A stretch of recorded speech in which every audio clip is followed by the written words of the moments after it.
Hello, BookTube.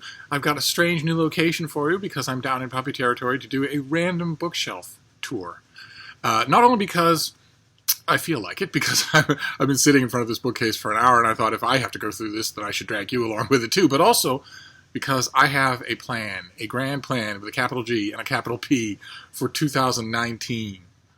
I have decided, I've been sort of mulling it over for weeks, and I finally decided that in the whirlwind at the end of this year, I am going to pull apart my entire book collection and put it back together in a way that makes sense. No more science fiction in one place, science fiction in another place, science fiction all over. No more mess in the depths of Mordor over there. No more piles on the floor, as you can see. No more mixing up. If you just look over my shoulder right here at this bookcase that's right there, right here, you will see a modern library classic of Jane Austen, a reprint of True Grit, the letters and diaries of Lord Byron, Tale of Genji, Natural History, Red Dragon, Children of Dune. It's ridiculous. Absolutely ridiculous. And I have let it go on way too long. So at the end of 2018, I'm going to pull everything apart and put it all back together in a way that makes sense. And I've decided that to commemorate that, in 2019, when I return, I'm going to conduct a gigantic bookshelf, not a bookshelf tour, but a library tour.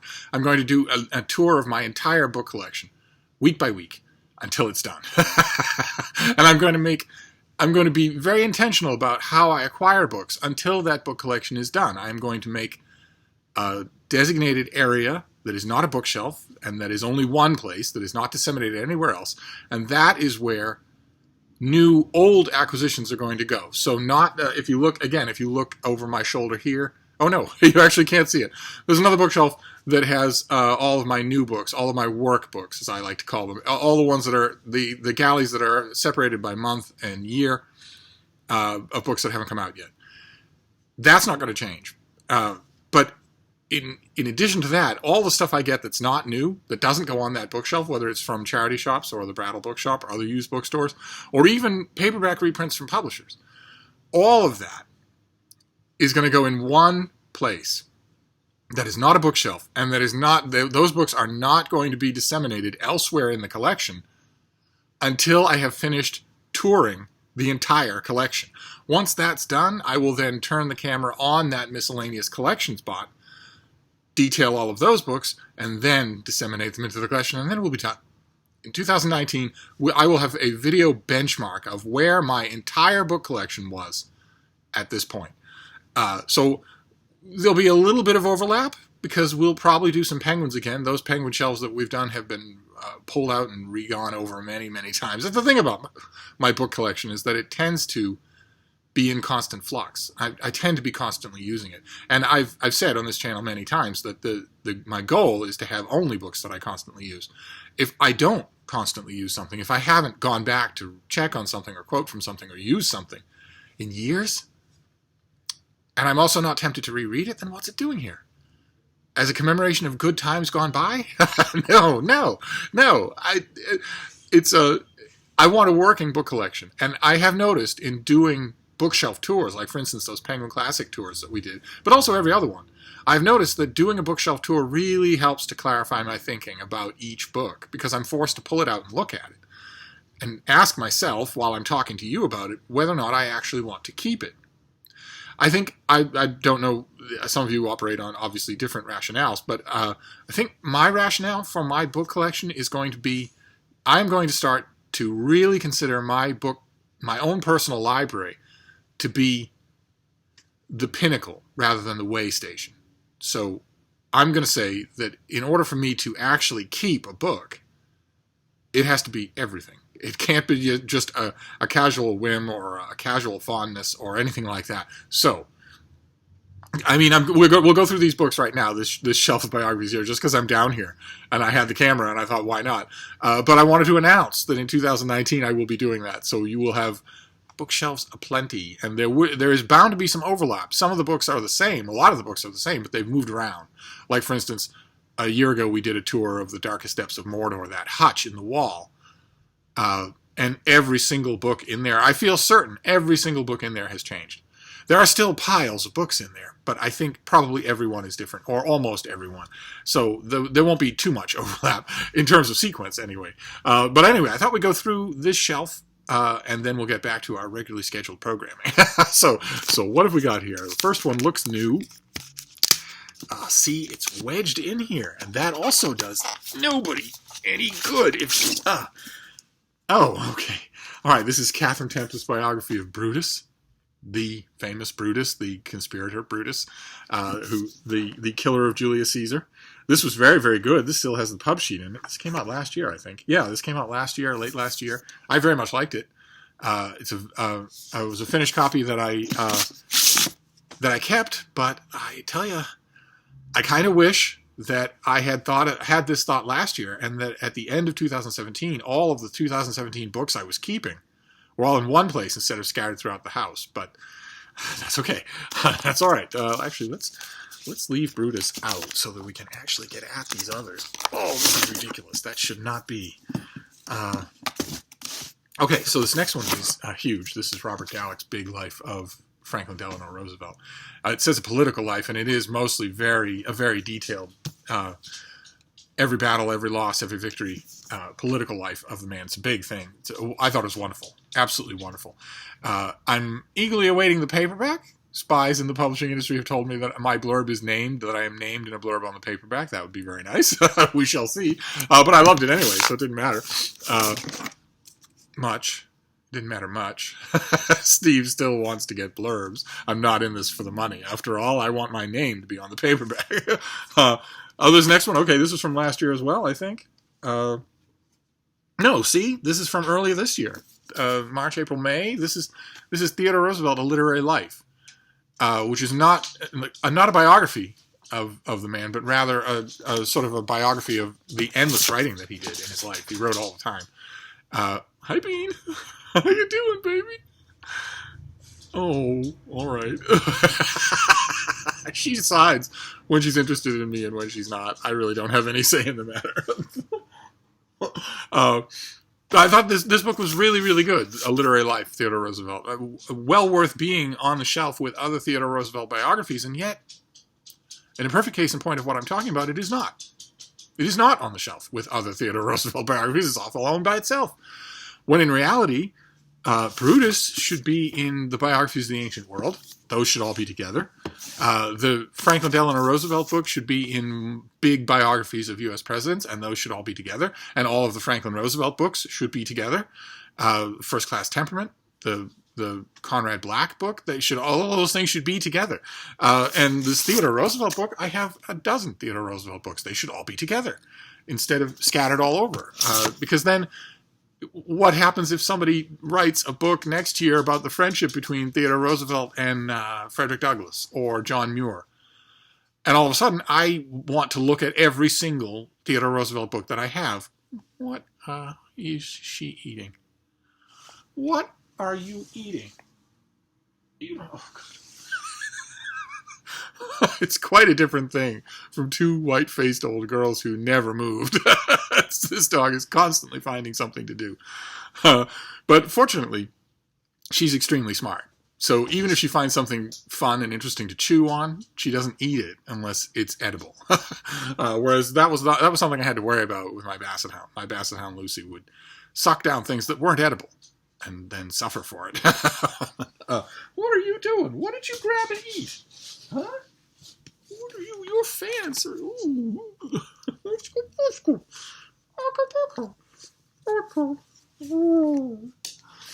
All right. let's continue. We'll try and get this done in under an hour. This next one is a paperback of H.W. Brand's biography of Ronald Reagan. I bashed it originally because it's so credulous, because it synthesizes as what actually happened in key meetings in the Reagan administration from the carefully vetted memoirs of the people who were in the room. All of whom were indicted on federal crimes, mostly for perjury. so all of them were lawyers. All of them had their after administration memoirs vetted by lawyers.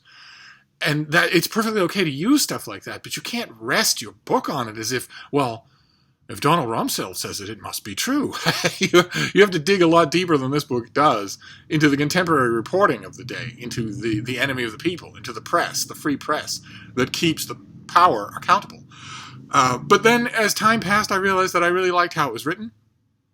And also, as a synthesis of those obviously mendacious accounts of what happened, it has lots of merit.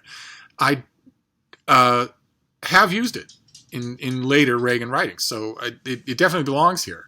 Then what? Oh, okay. All right. This is an old book. This is Ferris Greenflet's biography of Thomas Bailey Aldrich. A wonderful man, a writer, a poet, a novelist whose novels are much better than you would think. You'll never see them. They're not in print, and they never will be again, but his novels were very good. He also wrote a weird book, sort of quasi-fictional memoir of himself as a rabble-rousing young man, in which the protagonist is himself. And that doesn't sound like anything now, because nobody coming out of a writing workshop anywhere in the Western world ever writes about anything other than themselves. But still, it was new in its day. And he was also, he was a newspaper editor in Boston forever and ever. And he was also, for a while, the editor of the Atlantic Monthly. Made all sorts of friends. He was an easy person to get friends with. And knew Boston really well, knew New York really well. And this is, Greenflet wrote a biography when when lots of people were still able to talk to him, when he was given tons of access to letters and documents and whatnot. I don't believe there's ever been another biography. Ferris Greenflet thought that I'll jump in here quick and I'll get a book done quick. And it turns out he need not have worried, because in a century, I don't think there's been another biography. I think this is the only one. And it's very good. Greenflet was very, very good. And what's this? Oh, no. Oh my God. Okay, this is a companion volume. This is Crowding Memories by Lillian Bailey Aldrich, by his wife, who was a very strong-willed character, very loud, very opinionated, tons of fun, a very fun person. There were some famous people who knew Thomas Bailey Aldrich who didn't like her. Sometimes because of things that she said or things that she didn't say, like, for instance, fulsome praise. He was always ready with fulsome praise. But also because she just had a take it or leave it attitude and personality. So you were either going to really like her or you weren't. Unfortunately for her posterity, one of the people who most famously did not like her was Mark Twain. And if Mark Twain writes something, it's going to live long after you're gone. And that's a shame. But there were others too. There were Boston novelists at the time who didn't like her. But this, I'd be willing to bet, I don't think you would ever find this book. And I'm not sure that it's on Project Gutenberg. But one way or another, this is her memoir, largely of him. She was devoted to him. And I find it hard to believe, despite the condemnations of all and sundry of William Dean Howells and whatnot, I find it hard to believe you would finish this book and not like her. Now, the cynics might say that that's what her ghostwriter wanted. But, even so, it would be tough to do. As an old friend of mine used to say, you can't polish a turd. This next one is a box. It's Lou Cannon's Ronald Reagan. Volume 1, Governor Reagan, and then Volume 2, The Years in Power. This is just a great, big Ronald Reagan biography in a box set. For the longest time, it was sort of the benchwater. I think in a lot of ways it still is. Lou Cannon knew everybody, had access to everything, and wrote in huge detail. His book, especially on the role of a lifetime on Reagan in the White House, has been sort of poo-pooed as a partisan volume. I have never understood that. I never have. Okay, if partisan volume is your opening salvo, but if that's all you say, that I'm dismissing this book because its author knew its subject, then, oh, she's eating. Only food for a change. I always find that bothersome. Maybe I'm extra bothered by that because it's bothered me for 50 years that people do that about the so-called palace historians of the Kennedy administration, every one of whom was extremely intelligent and all of whom wrote books about the Kennedy administration. When I hear those books written off as, well, you can't believe a single word in 1,000 Days or anything like that, I always want to say to the person who says that, well, would you say that to their face?